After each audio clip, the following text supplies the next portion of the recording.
I'm Christian Lavelle. I'm a recreational services leader here at the City Plantation, and today I'm going to be showing you how to set up a reel and rod to go fishing.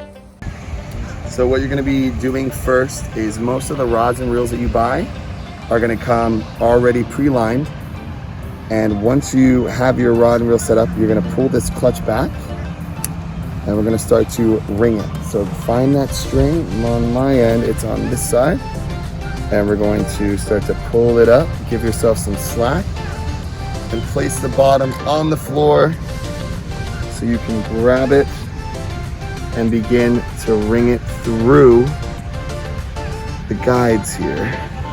So it's 1, we got 2, we got 3.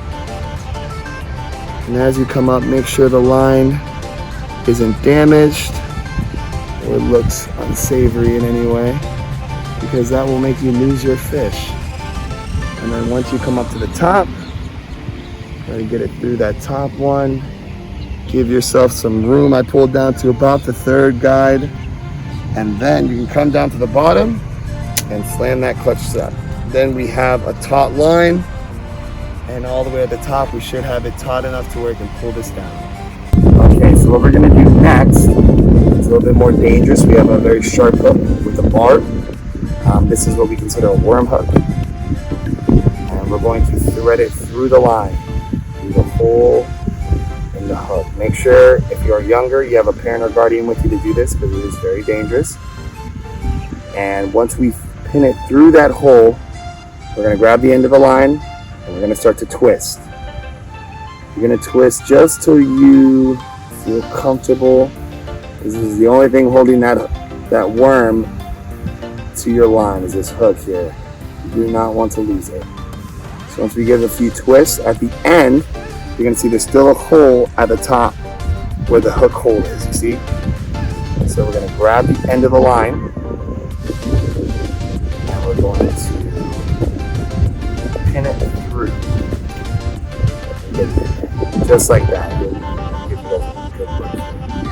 So you'll see the end of the line is going through that hole, moving through.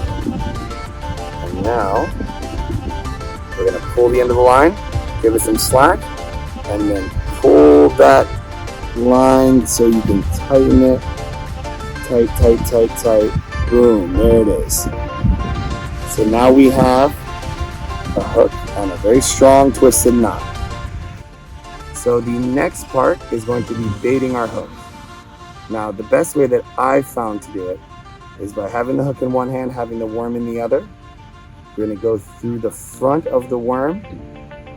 So just like that, try to pierce the front of the worm and begin to push the worm up the angle of the hook. Just like that, I'll kind of follow it down. And then you're going to notice that it's trying to poke out.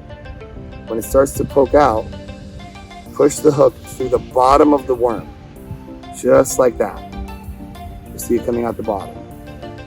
And as we push it even further, move them all the way up to that right angle on the hook. You see that?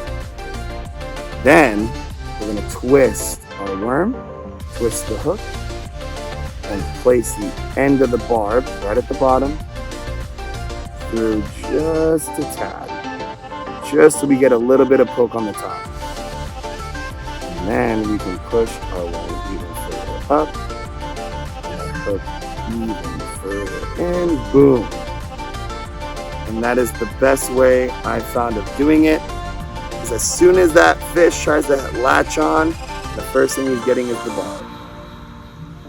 So now that we have our reel and rod set up with our hook and our bait ready to go, I'm going to teach you guys how to do the final part, which is casting. So we're going to give ourselves just about a foot of line here, either a foot to 6 inches depending on what you're comfortable with. And our main power is going to be coming from our finger and our clutch, which is that first thing I showed you. So what we're going to do is we're going to hold the line with our forefinger, with our pointer finger, and pull that clutch down, and then whip it out.